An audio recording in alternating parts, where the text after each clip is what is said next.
Hey everybody, welcome to Our Zone, a weekly sports update where we bring you the latest info and highlights on your Kennesaw State Owls. We're your hosts. I'm Danielle Jackson. And I'm Savannah Pratt. Owl Zone is here live at the Perch for Kennesaw State's first spring football practice. And I must say, we are very excited to be a part of today's event. Yes, we are. Let's take a look at what all the excitement is about. The football team opened spring practice on Monday at the Perch. The Owls went to work bright and early to start the journey towards Kennesaw State's first football season. Monday's practice marked the first of 14 practices that the players will endure before the Black and Gold spring game on March 28th at Fifth Third Bank Stadium. Everybody is really excited for football. And we're excited for the highlights as well. Let's take a look. Congratulations to the men's track and field team on their fourth consecutive Atlantic Sun Indoor Conference Championship. The men were sensational in their victory, scoring 218 total points and posting 10 event wins. Way to go, Owls. The women also competed in the ASUN Indoor Championships over the weekend. The Owls finished second in the competition, scoring 184 points and recording 4 event wins. Track and field will open the 2015 outdoor season on Friday, March 27th, when they compete in the Yellow Jacket Invitational in Atlanta, Georgia. Seniors Delbert Love and Tanner Wozniak received a framed jersey on Senior Day during the Northern Kentucky versus Kennesaw State game. Delbert Love leads the team in 6 rebounds and contributes 12 points to the game. The Owls unfortunately fell to Northern Kentucky 78-53. Kennesaw State ends their regular season with a 75-94 loss to Lipscomb, although they will be competing in the ASUN tournament against USC Upstate on March 3rd. On Saturday, the women's basketball team celebrated seniors Belicia Dixon and Christina Wells for all their hard work and dedication in their years as members of the program. The seniors went out on top as the team rallied together for a 75-57 win over Lipscomb for the last home game of the season. On Thursday, the women fell 68-61 to Northern Kentucky. The Owls will be back in action on Friday, March 6th to take on Jacksonville in the first round of the Atlantic Sun Conference Championship. Good luck and go Owls. The men's tennis team plays their hearts out with a 5-2 win over Tennessee Tech.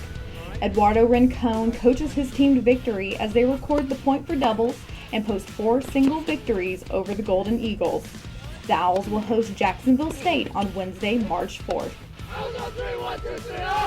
The women's tennis team took a tough 7-0 loss to South Alabama on Saturday at the Fair Oaks Tennis Center.